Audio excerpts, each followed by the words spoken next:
Bhagavata Vahini.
Oh, oh,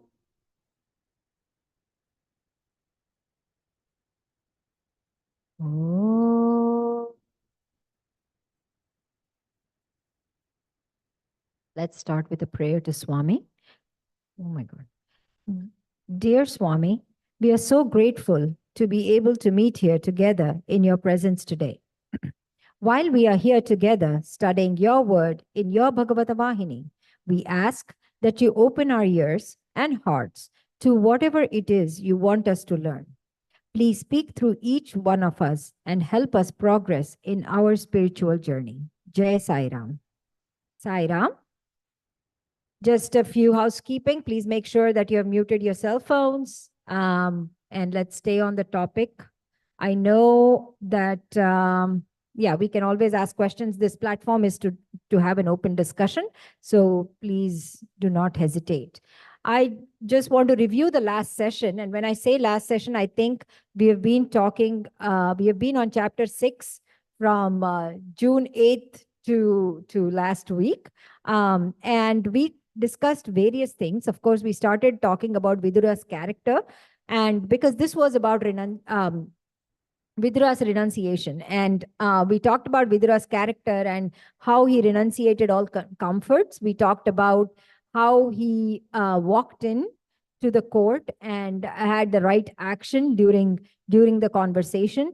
Then we moved on to Swami's discourse on renunciation. And that kind of took us on a whirlwind of topics, from control on desires to need, to defining need and want, to the power of Maya, to the influence of Maya, and the three stages of waking, dream, and deep sleep, the role of consciousness, the role of the mind and intellect and mind and their definitions as far as renunciation is concerned. And then we talked about Shramanam, Mananam, Nididhyasanam as the impact and definition to renunciation. And we always pondered a lot. Almost in every session, we have talked about not being the doer of the actions.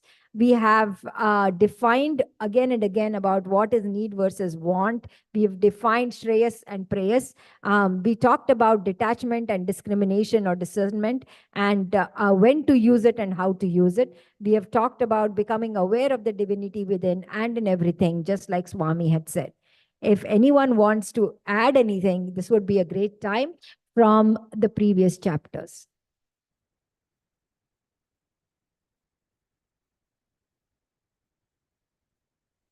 Well, I think the last question was what we were addressing last week, seeing divinity in everything. And it was a very, we went in a tangent last week. So I want to bring back some of the thoughts there.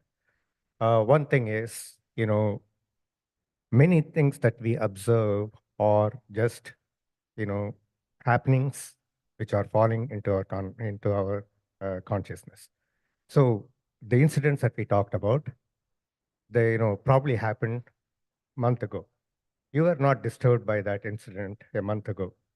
Only when something you hear or thing, and then you attach that vritti on the mind causes a disturbance.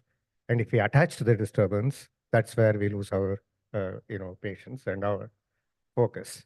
So what I really want to say here is all these are happening in this consciousness. And when things happened in the last life too, similar things, we don't remember that. Similarly, what Swami is trying to bring up here is the fact that whatever we see in this waking life is only in this life. So these are happening. And, that is also part of the divine play. That's what we have to take. And so whatever we can do, we should do. And that's where we left it. And we should not be really too disturbed by such happenings. That's all I want to say. Okay. Does anyone have anything to add? Because not being disturbed is very hard to do, but yes, the point is very well noted, Shankaranji. So thank you. So if anyone else has anything to add, otherwise we'll move on to chapter 7.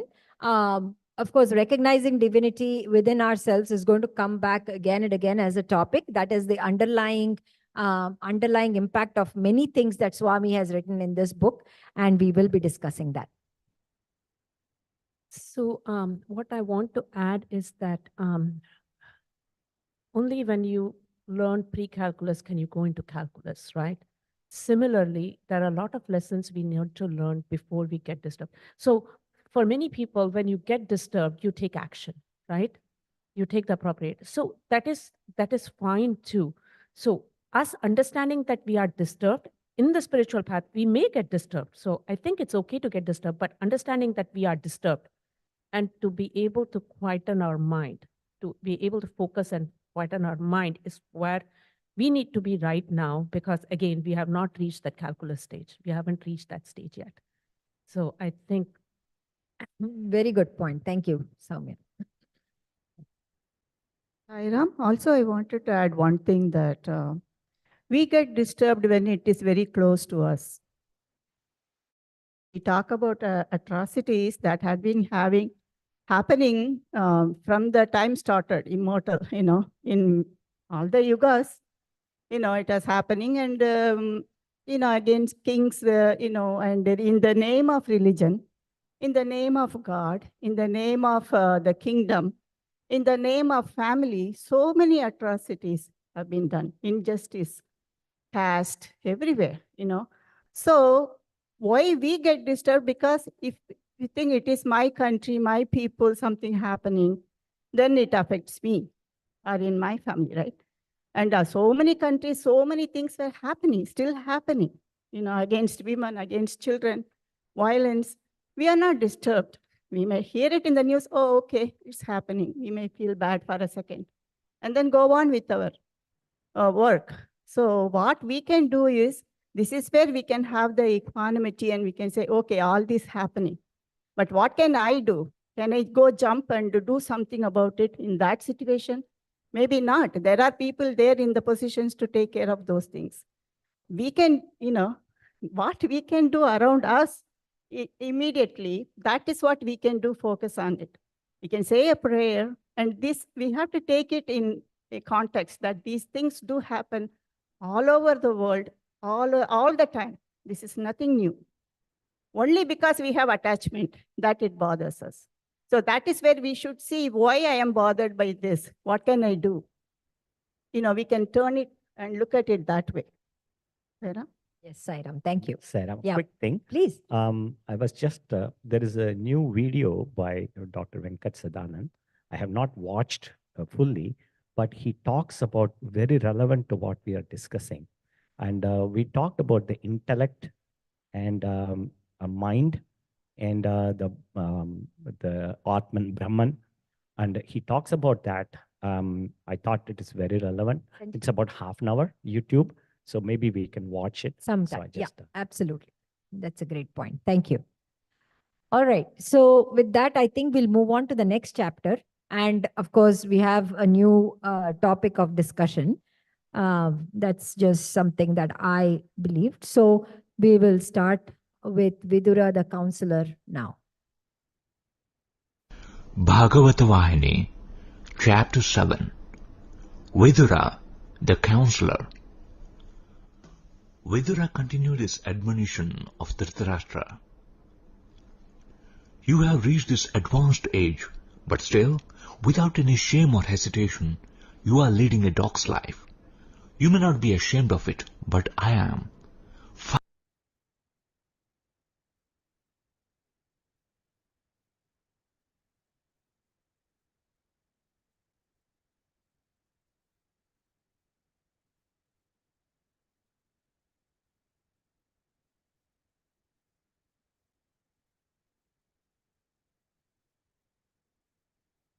Bhagavatha Vahini, Chapter 7. Vidura, the counselor. Vidura continued his admonition of Dhritarashtra. You have reached this advanced age, but still, without any shame or hesitation, you are leading a dog's life. You may not be ashamed of it, but I am. Fie upon you! Your method of spending your days is worse than that of a crow. Dhritarashtra couldn't hear any more. He cried, Oh, please, please stop this. You are torturing me to death. These are not the words that one brother should address another. Hearing you, I feel you are not Vidura, my brother. He would not have reprimanded me so cruelly. For, is Dharmaraja, with whom I am now, a stranger? Have I taken refuge with an alien? What is this you are saying? Why these harsh words? Dharmaraja is fostering me with great love and care. How can you declare that I am leading a dog's life or a crow's? It is a sin, even if we entertain such ideas. This is just my fate and nothing else.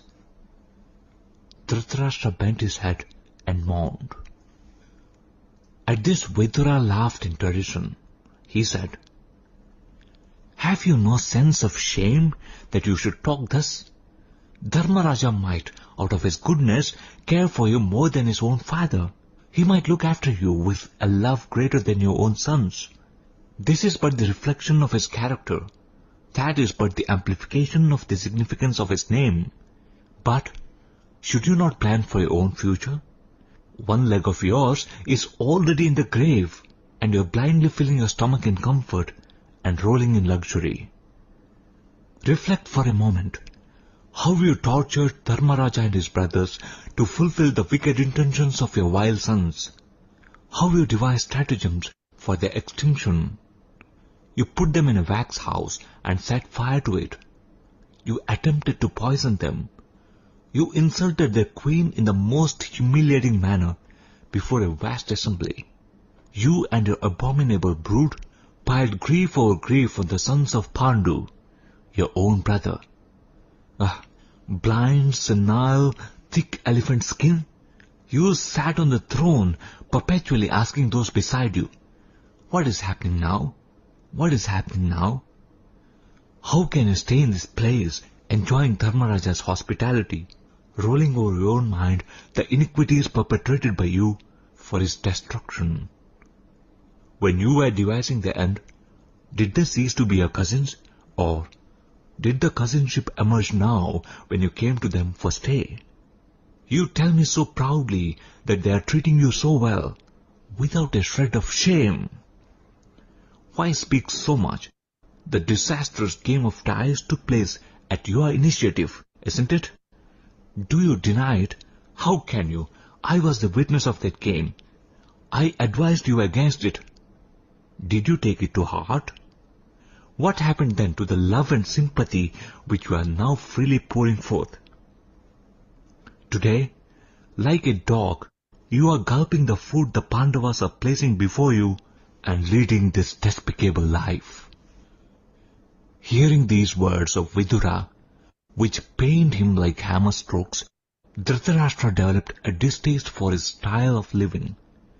Vidura's intention was to prod him into the life of a recluse and the life of sadhana, spiritual discipline, so that he might realize his self before it was too late. At last, he felt that Vidura was speaking the truth, giving him a true picture of his low nature. He said, "Brother, yes, all that you have said is true, I admit. I have realized it now, but what am I to do? I am blind, and therefore I cannot go into the forests for sadhana alone. I must have a companion. What shall I do? Tell me. For fear that I may suffer without food, Gandhari never leaves me even for a moment." Vidura saw that he had modified his attitude and had seen light.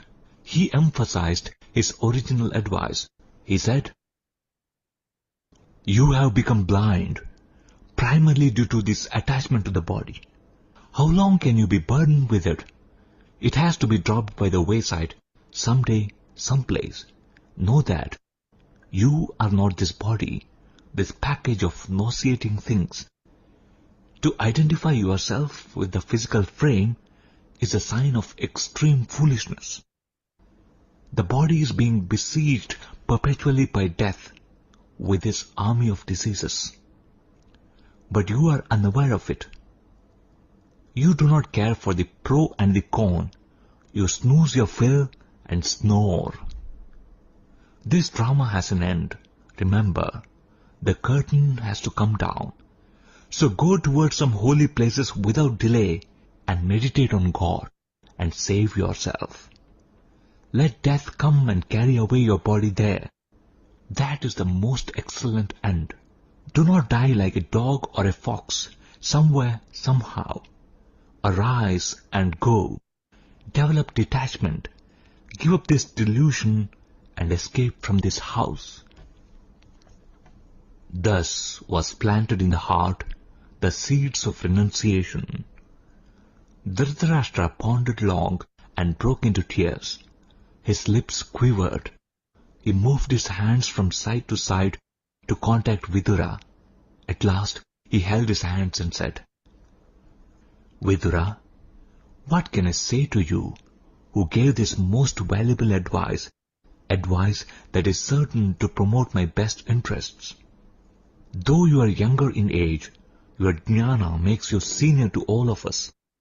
You have full authority to speak as you like. Do not consider me as someone outside your circle. Hear me with patience. I shall certainly follow your advice." He then began to describe his condition to his brother. "Vidura, how can I leave from here without informing Dharmaraja, who is looking after me with more care than even a son? It won't be proper to do so, but if I tell him, he might insist on coming along with us. His nature is such. You must save me from this dilemma. Take me to a place where I can engage myself in sadhana."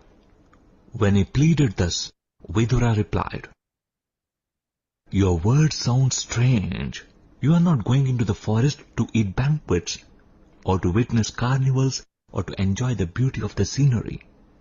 You are giving up everything with a full sense of detachment. You are taking up a life of austerity and spiritual discipline, and in the same breath, you are talking of taking leave of kith and kin? This is odd. You resolve to lay down the body in the pursuit of the ideal, but you are considering how to get the permission of men who are related to you through the body. These bonds cannot help sadhana. They can never liberate you. Bundle them up and sink them deep. Move out of this palace with just the clothes you wear.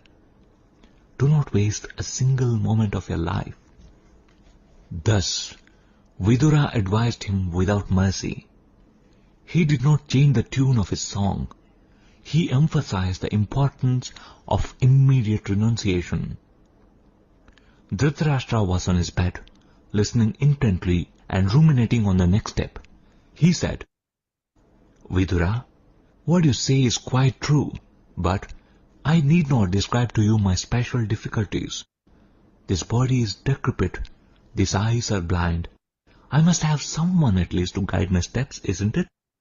Your sister-in-law has blinded her eyes by a bandage in order that she can share my handicap and suffer similarly. How can we two blind persons move about in the forest? We have to depend on others all our lives. Vidura saw the tears rolling down the cheeks of the old man. He pitied his plight, but he never revealed his pity. He said assuringly, Well, I am prepared to take you to the forest. I am ready. What greater pleasure have I than releasing you from here for this sacred purpose? Come, arise and start. Vidura stood up. Dhritarashtra too rose from his bed and stood on the floor. Gandhari too stood by his side with a hand on his shoulder. She pleaded, Lord, I am also coming with you, ready for anything. But Dhritarashtra said, Oh, it is very hard to guard women in the jungle. The place is infested by wild beasts, and life there is bound to be full of difficulties. He spoke in this strain for a long time. But she argued that she couldn't desert her lord, that she could stand the difficulties as much as he, that it was her duty to continue serving him until her death, that she was following the tradition set up by the gems of Indian womanhood, that it was not dharma to prevent her from observing her dharma, that life in the zenana without him would be unbearable for her, that she would welcome instead life in the jungle with her lord. She fell at the feet of her lord and demanded permission to accompany him. Dhritarashtra was silent. He did not know what to say. It was Vidura who spoke. This is not the time to discuss niceties of dharma. How can this lady, who never stayed away from you even a single moment, suddenly leave your company and leave apart? It is not proper. Let her also come, we shall take her. For those who march forward to do austerities, there should be no fear or delusion, no hunger or thirst, no grief or suffering. It is not tapas to complain of these or even anticipate these. When the body itself is being disowned, what can difficulties do? Come, there is no justification for delay. Vidura moved forward, leading Dhritarashtra, silently followed by Gandhari, who had her hand on his shoulder. The saintly votary of God, Vidura, took the pair, unnoticed by the guards and the citizens, through the side streets and out beyond the city limits. He hurried them on so that they may reach the forest before dawn. But the river Ganges had to be crossed in a boat, and no boatman was there to take them across before sunrise.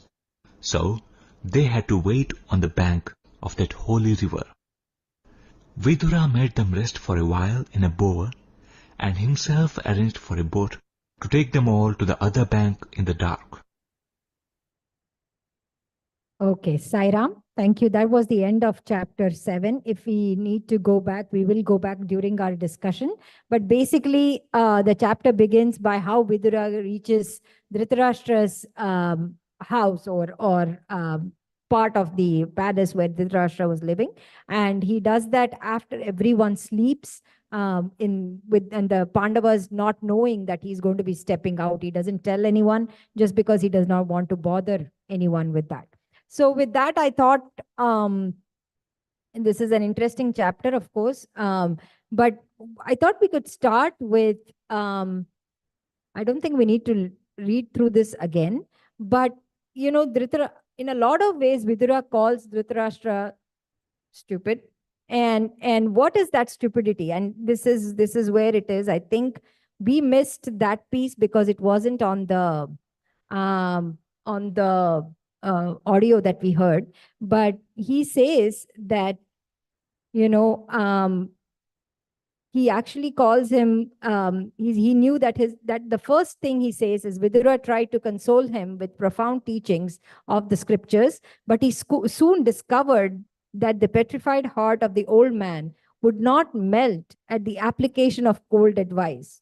He knew that his stupidity could be overcome only by hard blows. So he changed his tune and resorted to blame and abuse. So that's when Vidura kind of was very harsh, but this is before the harshness that came in. So what was it that Vidura felt, that Dhritarashtra should do, and why is that so stupid? First off, secondly, I had a thought. I mean, generally, would it help for people who are not thinking about themselves to actually go to a holy place? What about that mindset? I mean, if he's really not there, would just having change of location from palace to forest change that for a person like Dhritarashtra? Yeah, the first part about the stupidity is he's so attached to the body mind complex. So he's so much attached. He doesn't bother about what he had done in the past because the mind it's a play of Maya. So the mind blocks all that to suit himself. So he's just looking at how to lead his life at this stage, and as long as Dharmaraja is feeding him, so he's happy with it because he is still continuing in the palace. He's living, so that's what I think. That's the stupidity. So Yeah. that's what Vidura points out. I think. Yeah, that. Sairam? Yeah, I think so too. But Vidura sees the Rashtra is not turning towards the spiritual path, that he was immersed in this and did a lot of atrocities against Pandavas. So he wants him to realize that this is not the life, this is not what he is born for. He wants him to turn spiritual and get the realization. That is the stupidity, where- that not realizing. That is where my next question. Right. Yeah, I agree. would it Vidura wants. Right. Yeah, but you want to answer the next one. Would it help? Yeah, I think it would. It would. Okay, so maybe I'll start the second question. When I grew up, we are surrounded by, going to temple, doing this, doing that, and my grandmother, everybody, So we had to follow those rules they hated and really wanted to get out of such a thing. Okay. So just to give you a history, when I finished my high school at the age of 16, then got into IIT. So I specifically went, my father was sitting next to me, I went to the interview, and I said, what is the branch that is available in Chennai? I'm growing up in Delhi. And Delhi also has got a center, right? The IIT. And so he's just looking at me and said, no, I want to know what is available in Chennai. And only branch that was available at that time was metallurgy, because Chennai was very famous for mechanical engineering. Delhi, all the branches were available. So it is not what I wanted to specialize, where I was going to live was the one that decided my choice. And so, so I just wanted to be away from this. And I wanted to choose a place which is quite far so that they cannot come that frequently. Well, I mean, I'm just sharing this. And because, and then it took, another 25 years before, even though I knew about Swami all along, it took 25 years before, He said, okay, there is something here. So that realization has to come in your mind that there must be something beyond all this. And probably with Dhritarashtra, after going through all these, things and then achieving, if he thought he was achieving, he then realized that, this is not it, there must be something more. So I think that is the mindset here. So, Sairam, I will first start with the second question. So, a general thought, would it help Dhritarashtra to go holy places? I think the answer is twofold, right? You can say it doesn't help. How? We have some people, so many people, even today, they are in holy places, but they do all the wrong things, bad things. So, being in a holy place, does it really help? It's not necessarily true always. First of all, the change should come inside. So without having that change in the mind or the spiritual change, going to places is not going to help. So after the change, does they help? Of course, because there are chances of getting enlightened because all holy places are spiritual places are highly energized. So if you are in the spiritual path, going to holy places will speed up your spiritual process, and you have better chances of meeting right people for progressing much forward in the spirituality. So that's what my answer. Show one second. Sairam, I'll start with the first question. Yes, of course, one of the stupidities that attachment to the mind, body mind. But also remember, he always blames like as if he's helpless, right? He's like, he's so attached to the son also. For everything they did, it's like for the son, for the love of the son, And same thing happens to even Bhishma. Bhishma says towards the end before his death, I'm so good, I'm like, I always did good things. In fact, he did all the good things, but he also did some bad things. Krishna reminds him right before, his death. He said, no, you didn't do only good things. You also did bad things. You stood by the Kauravas when Draupadi was being Yeah. all those things, right? So those are all bad things, but in their mind, they're not, he didn't perceive it as bad things. We all do that. We are all under the impression, always thinking, oh, we're all so good. We're all doing only good things. Bad things happen. I don't deserve it suddenly. What bad did I do? What horrible thing did I do? We just forget what bad. But God keeps track of those, of course. So the other stupidity is also, not realizing, what mistakes you're making. But others are, Vidura remembers all his, and he reminded him. That's when his mindset changed. Before taking him, he had to change his mindset. He tried one way, the way of telling him about the scriptures. It is hard even for us to relate to scriptures, because scriptures are someone saying something. It feels like, oh, I can follow maybe this. It's okay if I don't follow that. We always are so selective about it in our own lives. We don't follow everything, right? What is convenient, we'll follow. What is not convenient, we have an excuse. Oh, it's too hard. It's not possible for us. It's not practical for us. So, so he tried that. He didn't change. Then he gave him the hard way. And he changed. His mindset changed. Then he took him, right? After his mindset changed, he was ready. He said, yes, I realize it. And then he took him. So yes, the mindset change has to be there before you go any place, anywhere. In fact, you don't even have to go, but it is easier because if you're surrounded by loved ones, the attachment just kicks in.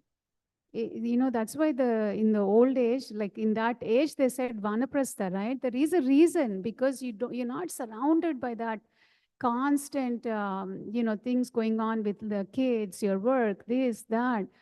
Then it becomes a little bit easier for you to let go of those things that are not constantly attacking your senses. Your senses are quietened, So it does help, I think.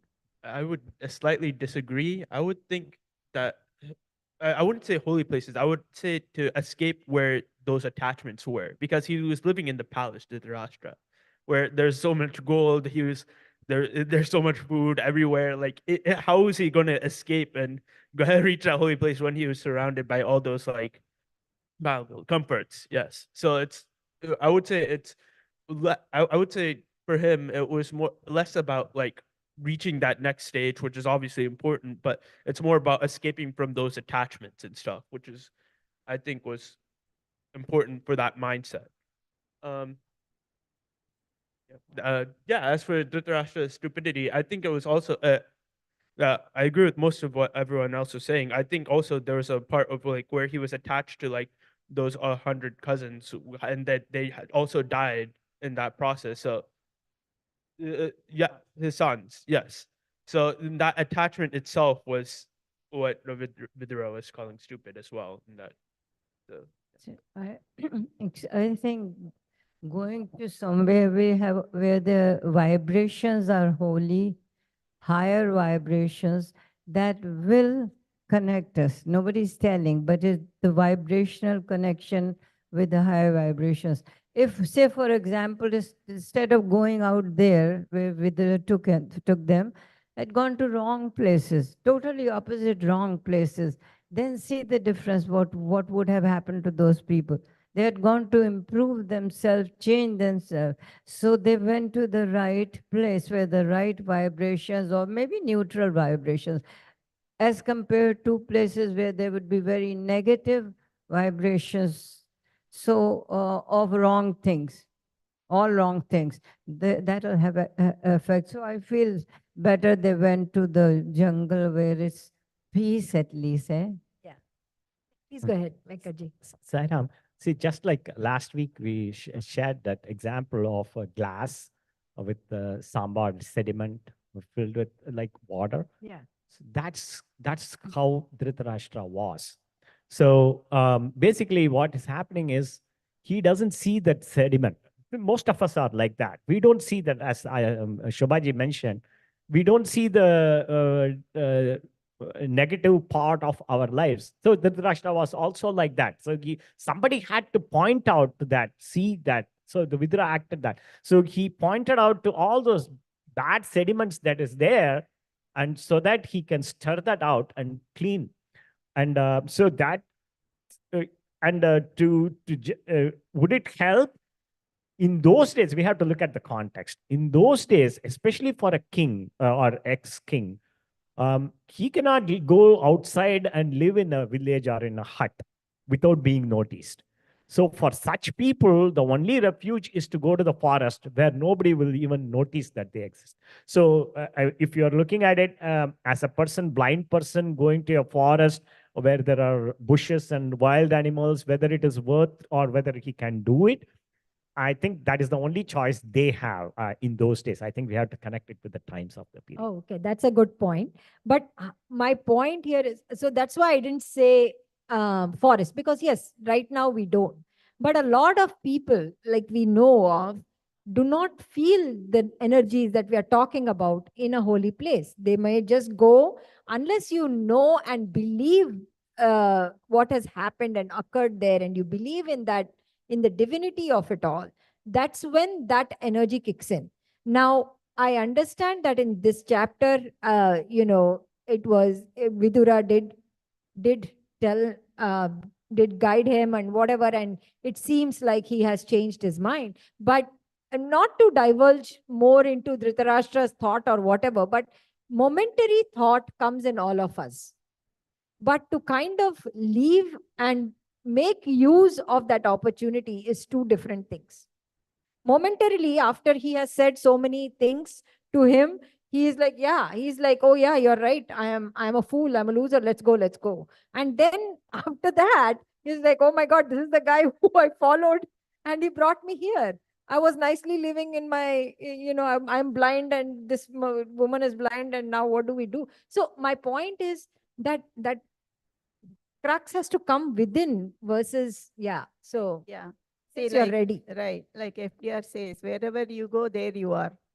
The place doesn't have you. You have to deal with yourself. Wherever we go, we are there, right? Our mindset, our habits, our belief system, everything is we take with us. So the place may not change all that. But before that, we have all the practices. But here, Dhritarashtra, though he has done so much negative things to the Pandavas. I don't know if he ever felt remorse, but then he is sitting here enjoying all the hospitality of Dharmaraja. So I think Vidura is pointing it out, like hitting him on the head with that. Now you are so compassionate and crying for Dharmaraja, but what happened to you? So those are the like sleeping guy. You just slap and wake him up, kind of the reality. So it's like a hypocritical for Dhritarashtra to say that I love Dharmaraja and sitting here because of him. One thing, and then he has to move him out of there. So he used all the weapons that he had. That is one thing.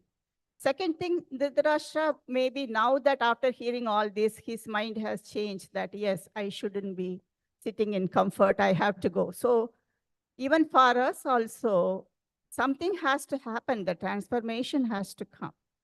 How it won't come immediately, but with some experiences, some introspective, analysis and practices.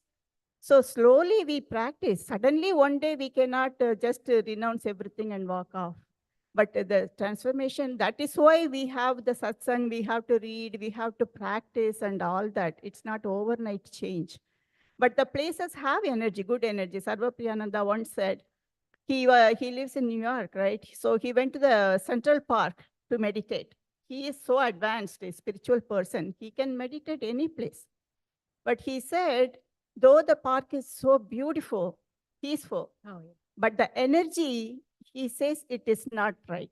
It was disturbing so much. He couldn't look at him. He couldn't concentrate and meditate in that place. He said where he is in that ashram, that Vedanta society, that is really good that he could. Even for us, sometimes I feel my room, in my puja room, I can concentrate more and be at peace than some place, so-called place that you go and do.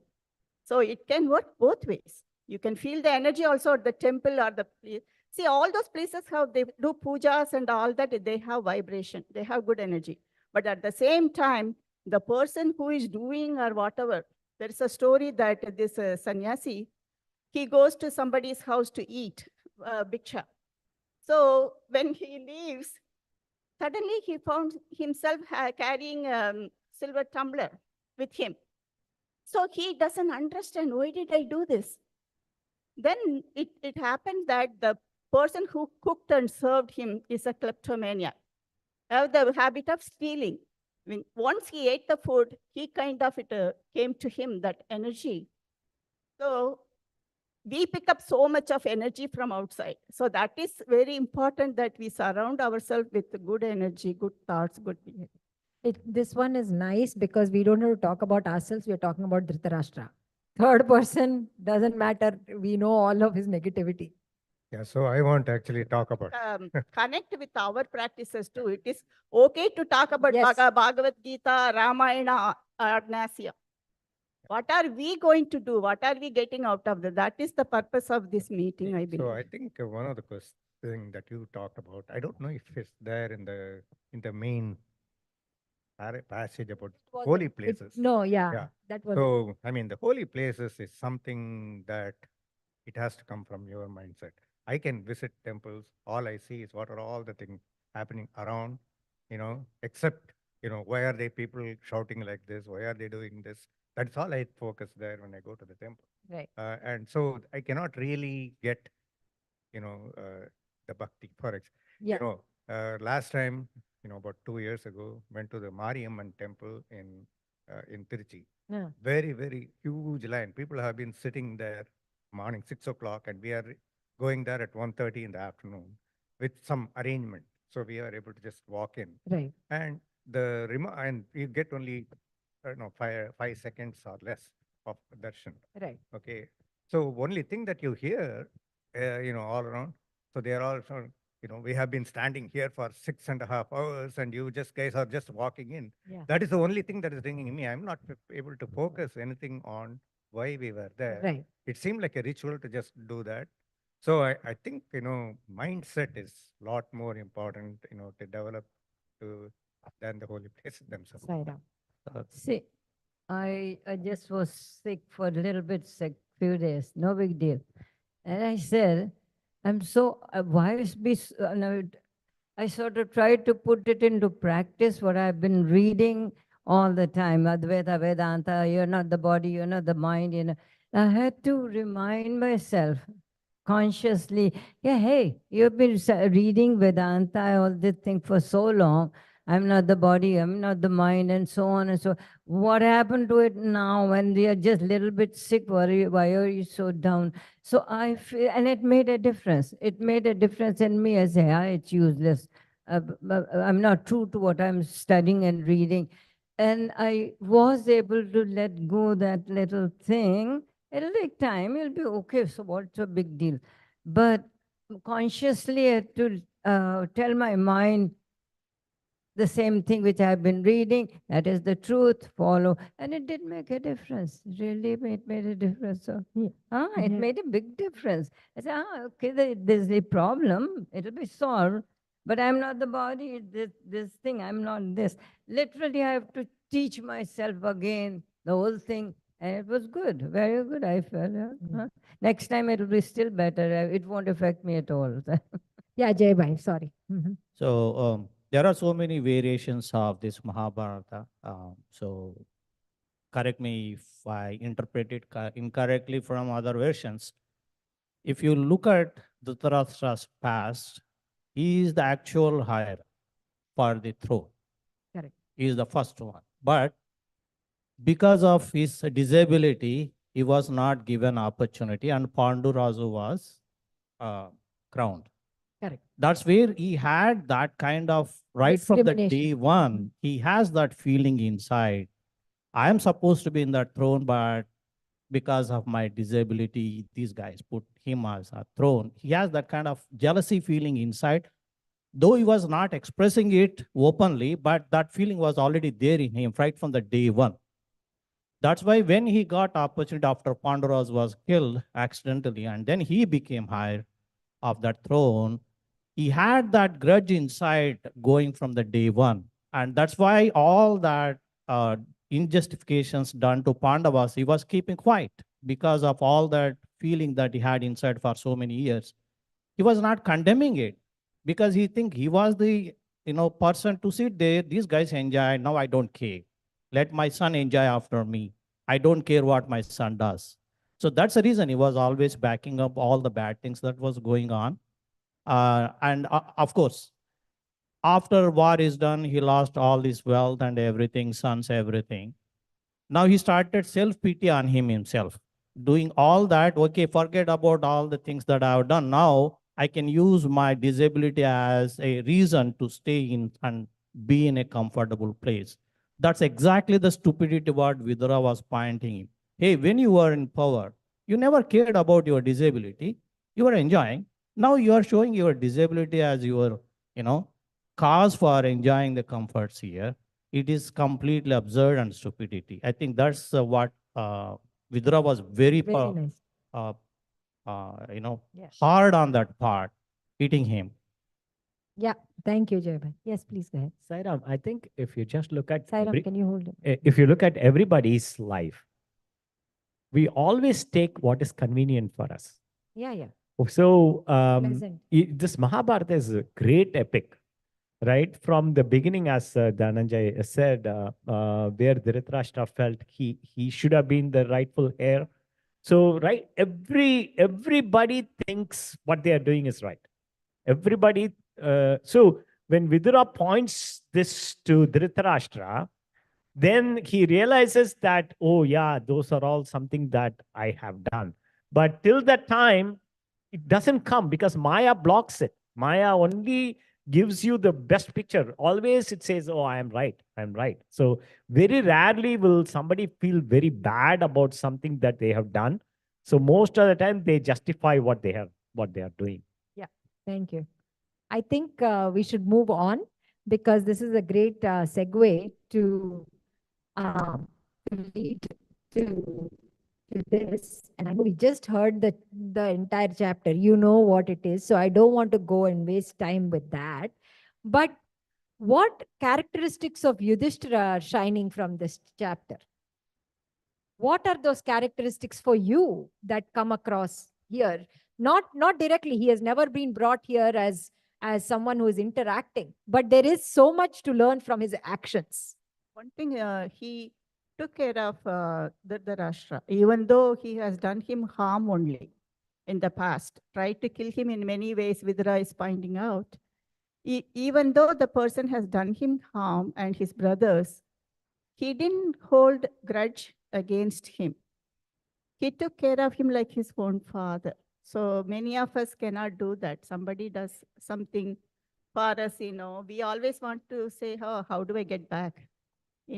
So that is one thing we can learn. If somebody do you some harm, we can overlook it and overlook it one. Second, and do them good, So that is a major thing I take from this chapter. I feel that was the highest forgiveness at that time, that he forgave. Right? So I feel what to learn from that could be forgiveness. Forgive the other, yes. It's perhaps easy to forgive the other. You feel, I forgive the person. I am great, I'm a very wonderful person. I forgive. But we have to forgive our own self, because we ourselves make so many mistakes in life. The first one to be forgiven is our own self. And that would be more, then we will be more entitled to forgive the other, if I can do it for myself. Because that I is the biggest ego, which does not let you forget your own self, right? So if you can go beyond that, then it will be more easy to forgive the other, and more true also, I feel. So forgiveness seems to be behind it. Sairam, yeah. Now, we just discussed about Swami saying, so we are all God, right? We are all divine. Everything is divine. So maybe Yudhishthira is so spiritually evolved, that he was able to see the divinity in Yudhishthira. See, that was the challenge that we had discussed in the recent past, as to how do we see the divinity in an enemy, all right? So here, Yudhishthira tried to kill him, and he was practically an enemy, even though he was, Dhritarashtra was practically an enemy to Yudhishthira, because they were fighting the war. But in spite of that, he was probably able to see the divinity see him as a divine person, and treated him just as, even though he's relative. But I don't know if that relationship, I mean, knowing Dharmaraja's character, even if it had been somebody not related to him, he might have done the same thing. Right, Saira. Yeah. So I'll take a broader picture into view. Please. Same Yudhishthira killed who the Kaurava, what is I'm forgetting the name. His son, No. the Duryodhan's brother. yeah, they just fought Duryodhan's the brother. war. Yeah. So if you take the same mindset, forgiving, doing the right thing, seeing But that was war. I know, but he was also part of the thing. He was like disabled and sitting there, so no one killed him, right? Dhritarashtra. Okay. You Yeah. show it anyway. I'm just saying, like if you take, so in I think everybody's life, there is a different role to play in different situations. I take it like that, because this whole thing also I was trying to tie it to the injustices in life. Like in certain places, I'm in a place to correct it. So I have to do that action to correct it. Like last week when Dhananjay Garu pointed out, in certain situations, I'm not in a position to correct it. All I can do is just be in the background and support it. In certain situations, I can only forgive them and accept them. So it is also situational, I think. Yes, in this situation, he's showing that. But there were also situations where he has killed people because they insulted, whatever has happened, injustices. It was like following the dharma, and he did his. And in this case, he did this. I'm taking it like that. Yeah, I agree. In some, like the Draupadi, he pawned her, right, in that chess game, right? And it's unheard of. He did, his kingdom, okay, but your own wife, you put her as a pawn. And brothers, So yeah, but I don't know what category that falls into, you know. So, so it is not all glorious for Yudhishthira. Okay, so maybe taking care of the Yudhishthira, he might have thought that his duty, that, right? So in that way, he looked at it, but it is not all the time he did the right thing. No, he didn't. Yeah, so I think one of the other quality characteristics that comes out for our benefit is not to hold a grudge.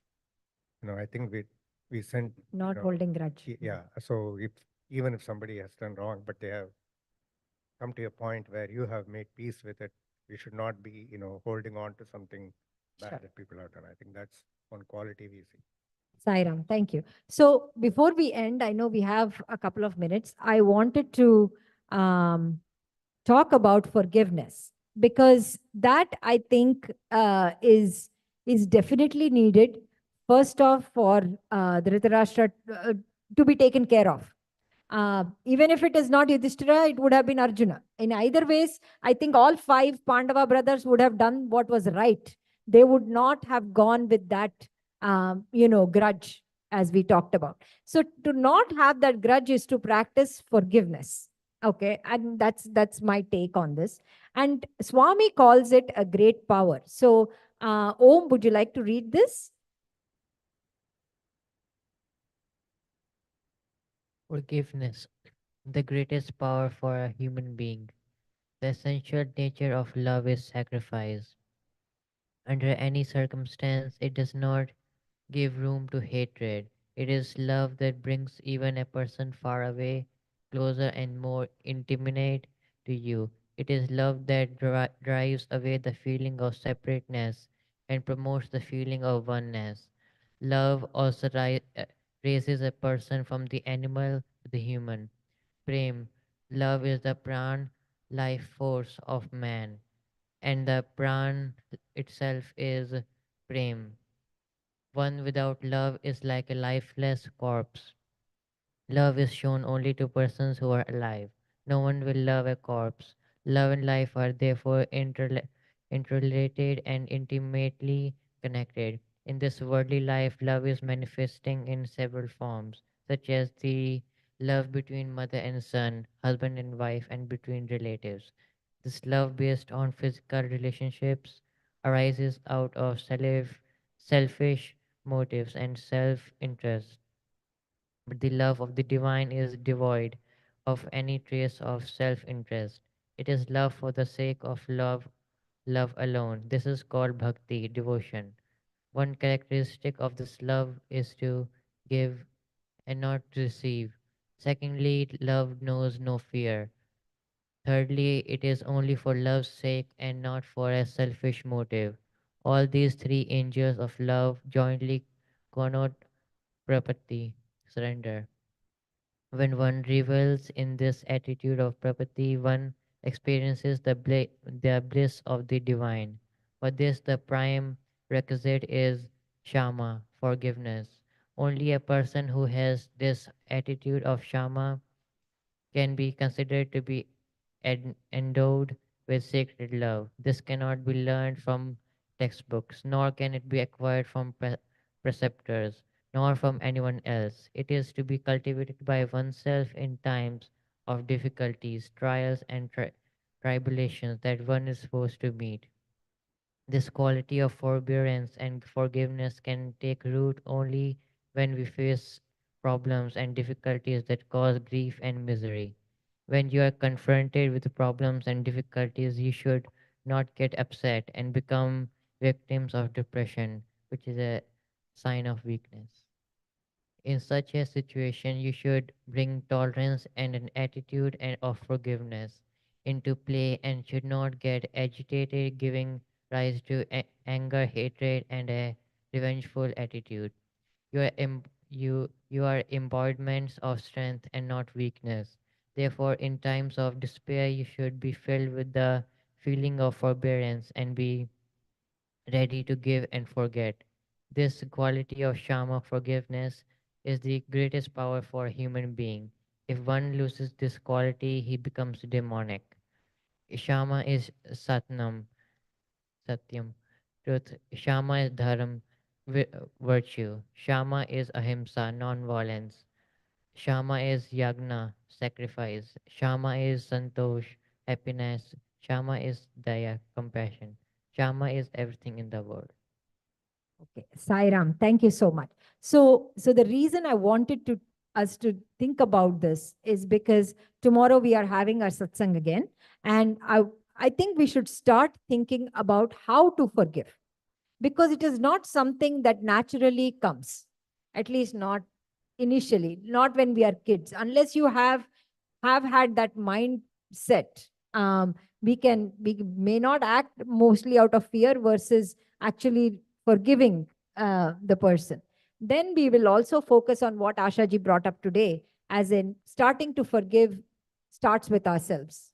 And she connected that to love, which is also what Swami has connected it to. So that is where I think the whole crux lies in the action that Dharmaraja could take to start with. Yes, duty, yes, everything. They did bad, he did bad, you know, to looking at everything else. He has just decided, he also repented. At the beginning of Bhagavatha Vahini, there was repentance from him. He wanted to do the yagna, he wanted to do so many things just because he knew he did not do the right thing. So whatever it is, at the end of the day, he's able to forgive and forget, like Swami says, and live in that love. And I think in this day and age, that is very hard for us to practice. So it'll be nice how we want to accomplish that, learn or put it into practice. Saira, yeah. I think I think we'll have to step one step further back. We have to be aware that I need that forgiveness thing in me. Sometimes we think I'm so right. Why do I have, what is there to say sorry or anything, right? I'm always right. So we are not aware of our own wrong in us. Okay, forgiveness is needed to forgive the other person. You may have done wrong to somebody. You may be wrong. So think, be aware. Once we are aware, we will think how and why how to forgive you. So that's what I feel.